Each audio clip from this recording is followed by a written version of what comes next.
O ano de 2023 já começou e com ele um novo ciclo de mandatos para os eleitos em 2022 que vão tomar as decisões políticas nos próximos 4 anos. Entre os escolhidos nas eleições passadas pelo povo brasileiro estão os representantes para ocupar um cargo legislativo de 8 anos, os senadores. Mas afinal, o que faz um senador? O poder legislativo no Brasil tem a função de propor leis para melhorias do país, além de fiscalizar as ações do Poder Executivo. Ele é formado por 2 casas, a Câmara dos Deputados e o Senado. A Câmara representa o povo e o Senado, por sua vez, representa os estados. Mas tanto os senadores quanto os deputados têm as mesmas funções de legislar, fiscalizar e julgar, como explica a doutora em ciência política, Marcela Machado. E para além dessa prerrogativa de legislar, ou seja, transformar projetos de lei em políticas públicas e de fiscalizar os atos do Poder Executivo com o auxílio do TCU, o Legislativo também tem a prerrogativa de julgar, julgar presidente e vice-presidente, questões de crime de responsabilidade, ministros de Estado, comandantes da Marinha, ministro do STF e outros habilitados constitucionais.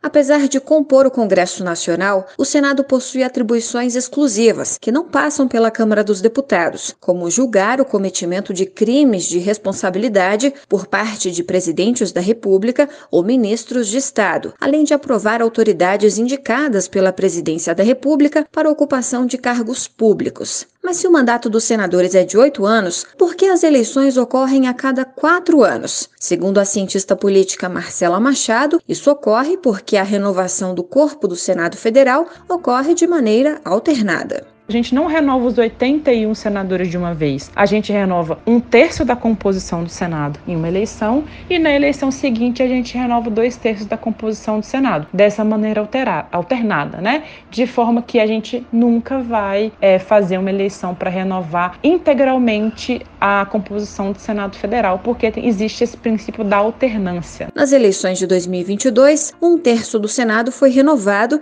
de forma que no pleito de 2026, 2/3 dos senadores deverão ser sucedidos. Reportagem Paloma Custódio. Novo Congresso Nacional indica que governo Lula deve encontrar mais resistência no Senado. Os 513 deputados e os 27 senadores eleitos em outubro do ano passado tomam posse no Congresso Nacional nesta quarta-feira. Na Câmara dos Deputados, a sessão de posse foi marcada para as 10 horas da manhã. Já no Senado, para as 3 da tarde. Os congressistas de ambas as casas já chegam com a missão de escolher quem vai comandá-las pelos próximos 2 anos. O dia também será o primeiro teste do governo Lula no Legislativo após a posse. Para o cientista político Lúcio Renó, apesar do predomínio dos partidos de centro e centro-direita na nova composição da Câmara dos Deputados, o chamado Centrão, o governo tem conseguido formar uma base de apoio, principalmente com parlamentares de siglas como União Brasil, PSD e MDB. Ele já criou, já implementou uma estratégia de construção de uma base que envolve partidos que não são necessariamente tidos como partidos de esquerda, como o Aliança Brasil, o MDB e o PSD. São partidos mais de centro, com um perfil mais pragmático e que oscilam no seu apoio a governos, independente da posição ideológica do partido que está à frente desses governos. Se as articulações caminham bem para o governo na Câmara, o mesmo não pode ser dito da relação com parte importante do Senado. Dos 27 eleitos em outubro do ano passado, 5 são ex-ministros de Jair Bolsonaro: Damares Alves, Marcos Pontes, Rogério Marinho, Sérgio Moro e Tereza Cristina. Também se elegeu como senador o ex-presidente Hamilton Mourão.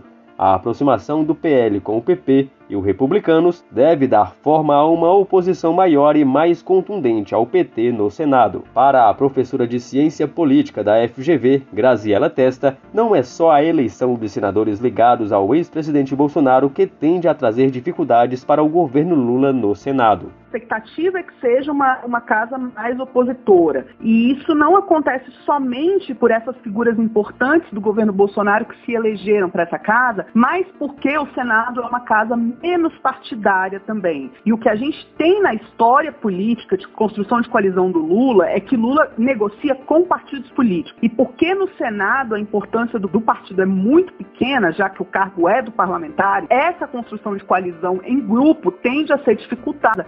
23 partidos terão representação na Câmara dos Deputados na legislatura que vai até o fim de 2026. O PL, partido do ex-presidente Jair Bolsonaro, terá a maior bancada da casa, com 99 deputados federais. Em seguida vem a federação formada ainda do período eleitoral por PT, PV e Solidariedade, com 81 parlamentares. União Brasil, 59, PP, 47, MDB, 42, PSD, 42 e Republicanos, 40, fecham a lista das bancadas que vão contar com mais de 40 deputados. Já o Senado terá a participação de 15 partidos políticos. Há 4 anos, esse número era maior, 21 legendas. A casa está menos fragmentada e concentra mais de 2/3 dos senadores, 55, em apenas 5 partidos, o PL e o PSD, ambos com 13. O MDB e o União Brasil, que tem 10 cada, e o PT com 9. Com a colaboração de Felipe Moura, reportagem Marquesan Araújo.